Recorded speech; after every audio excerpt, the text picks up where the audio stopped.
नमस्कार, मेरा नाम है डॉक्टर कविता सिंह और आप देख रहे हैं मेरा YouTube channel learn Hindi online with doctor Kavita Singh. आज इस वीडियो में कक्षा 9वीं की संचयन भाग 1 के पाठ 6 दिए जल उठे के प्रश्न उत्तर मैं आपको समझाने वाली हूँ।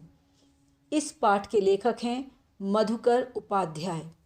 तो आइए इसके प्रश्न उत्तर समझते हैं, सीखते हैं और याद करते हैं। प्रश्न 1, किस कारण से प्रेरित हो स्थानीय कलेक्टर ने पटेल को गिरफ्तार करने का आदेश दिया?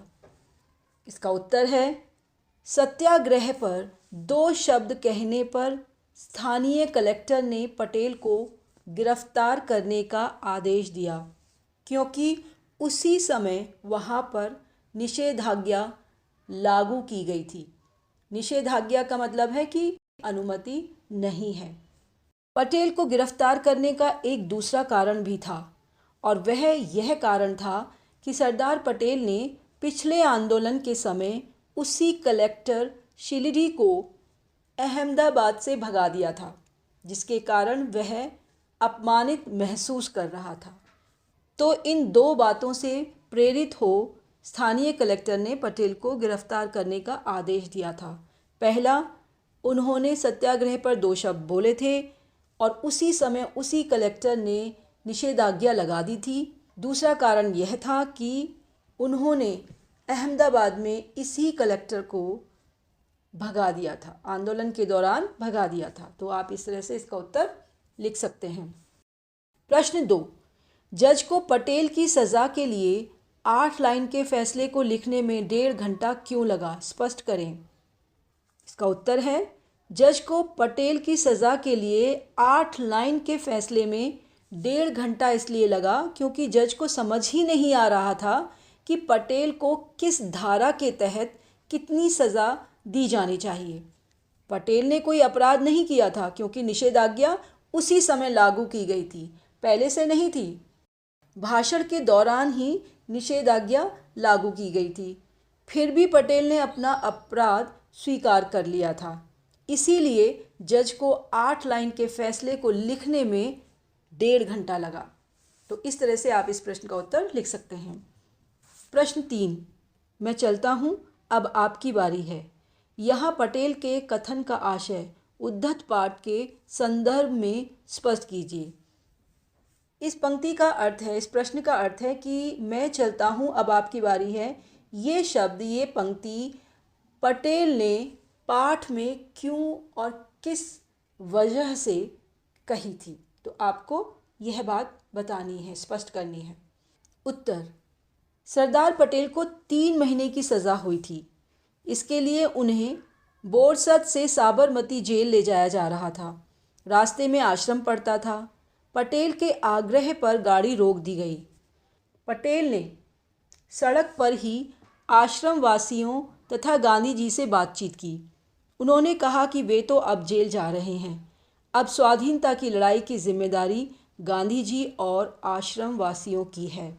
तो इसलिए उन्होंने ये शब्द कहे थे। प्रश्न 4, इनसे आप लोग त्याग और हिम्मत सीखें। गांधी जी ने यह किसके लिए और किस संदर्भ में कहा? उत्तर, गांधी जी जब रास पहुँचे तो वहाँ उनका भव्य स्वागत हुआ। भव्य स्वागत का अर्थ होता है बहुत अधिक स्वागत हुआ। वहाँ दरबार समुदाय के लोग इसमें सबसे आगे थे। गोपाल दास और रविशंकर महाराज दरबार समुदाय के थे और वे वहाँ मौजूद थे। दरबार समुदाय के लोग राजा की तरह होते थे। ये रियासत के मालिक थे, उनकी साहबी थी, ऐशो आराम की ज़िंदगी थी। इन्होंने अंग्रेज़ों की गुलामी स्वीकार नहीं की थी और अपना सब कुछ छोड़कर रास में आकर बस गए थे। उनके इसी त्याग और हिम्मत को देखकर गांधी जी ने ऐसा कहा था। जो दरबार समुदाय के लोग थे वे अपने देश से इतना अधिक प्यार करते थे कि उन्होंने अपनी रियासत, अपना राजपाट सब छोड़ दिया था और रास में आकर वे बस गए थे, लेकिन उन्होंने अंग्रेज़ों की गुलामी स्वीकार नहीं की थी। प्रश्न 5, पाठ द्वारा यह कैसे सिद्ध होता है कि कैसी भी कठिन परिस्थिति हो उसका सामना तात्कालिक सूझबूझ और आपसी मेलजोल से किया जा सकता है? अपने शब्दों में लिखिए। इस प्रश्न का अर्थ है कि आपको यह बताना है कि जब कठिन परिस्थिति होती है, कोई मुश्किल आती है, तो उस समय सूझबूझ से, मेल जोल से, आपसी परस्पर सहयोग से उस समस्या को कैसे हल किया जा सकता है, इस बारे में आपको इस पाठ से उस प्रसंग को यहाँ पर प्रस्तुत करना है। उत्तर: गांधी जी अपनी दांडी यात्रा पर थे। उन्हें महिसागर नदी पार करनी थी। वे अपनी यात्रा किसी राजघराने के इलाके से नहीं करना चाहते थे। वे कनकपुरा 1 घंटा देर से पहुँचे। इसलिए गांधी जी ने कार्यक्रम में परिवर्तन करने का निश्चय किया। नदी को आधी रात में समुद्र में पानी चढ़ने पर पार करने का निर्णय लिया गया, ताकि कीचड़ और दलदल में कम से कम चलना पड़े। तट पर अंधेरा था, इसलिए लोगों ने सूझबूझ से काम लिया और थोड़ी ही देर में हजारों दिए जल गए। हर एक व्यक्ति के हाथ में एक दिया था।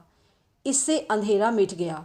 दूसरे किनारे पर भी इसी तरह लोग हाथों में दिए लेकर खड़े थे।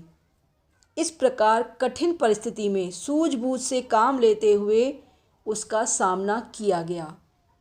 रघुनाथ काका ने गांधी जी को नाव में बैठाकर नदी पार करा दी।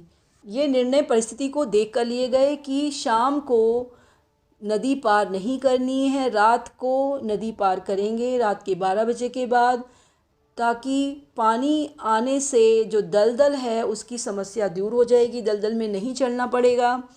और साथ ही अंधेरे का भी उन्होंने उपाय निकाल लिया। सब लोगों ने एक एक दिया अपने हाथ में जलाया, जिससे कि वहाँ पर रोशनी हो गई।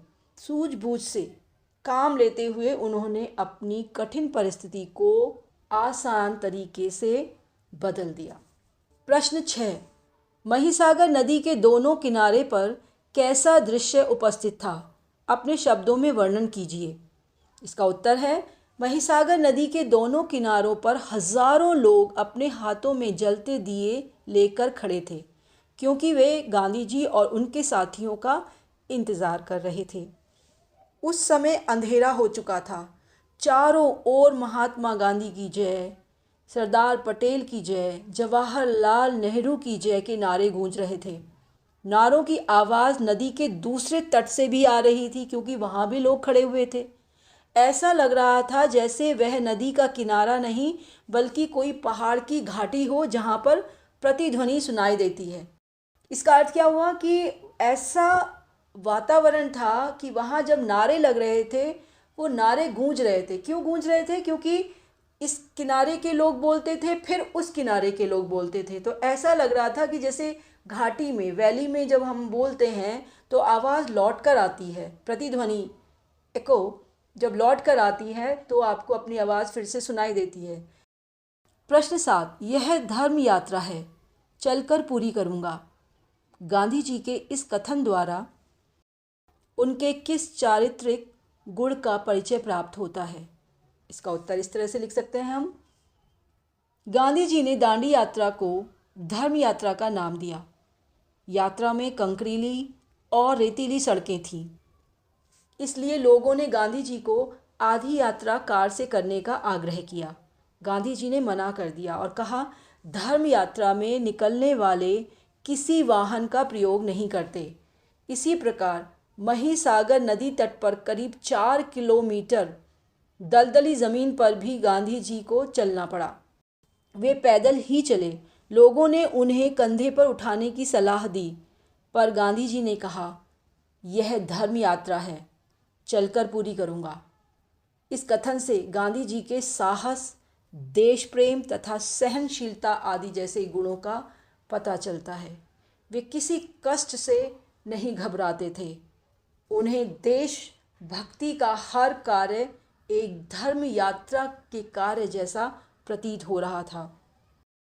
प्रश्न 8, गांधी जी को समझने वाले वरिष्ठ अधिकारी इस बात से सहमत नहीं थे कि गांधी कोई काम अचानक और चुपके से करेंगे। फिर भी उन्होंने किस डर से और क्या एहतियाती कदम उठाए? इसका उत्तर इस प्रकार है, गांधी जी को समझने वाले वरिष्ठ अधिकारियों का मानना था कि गांधी जी अचानक चुपके से कोई काम नहीं करते। फिर भी ब्रिटिश सरकार कोई खतरा मोल नहीं लेना चाहती थी, इसलिए एहतियाती तौर पर नदी के तट के सारे नमक भंडार हटा दिए गए और उन्हें नष्ट करा दिया गया, क्योंकि उन्हें डर था कि गांधी जी अपने नमक का कानून तोड़ देंगे। प्रश्न 9, गांधी जी के पार उतरने पर भी लोग नदी तट पर क्यों खड़े रहे? इसका उत्तर है, गांधी जी के महिसागर नदी के पार उतरने पर भी लोग नदी तट पर खड़े रहे क्योंकि उन्हें यह अनुमान था कि कुछ और सत्याग्रही रात में तट पर आ सकते हैं। उन लोगों को पता था कि रात में जो लोग आएंगे उन्हें नदी पार करानी होगी। गांधी जी के पीछे आ रहे सत्याग्रही भी नदी को सही सलामत पार कर जाएं तथा उन्हें प्रकाश मिल सके, इसीलिए वे लोग दिए लेकर वहाँ पर खड़े थे। तो ये थे दिए जल उठे पाठ के प्रश्न उत्तर। मैं आशा करती हूँ कि आपको ये प्रश्न उत्तर समझ भी आए होंगे और यदि आप इन्हें एक दो बार दोहरा लें तो याद भी हो जाएंगे। फिर मिलेंगे अगले वीडियो में अगले विषय के साथ। धन्यवाद।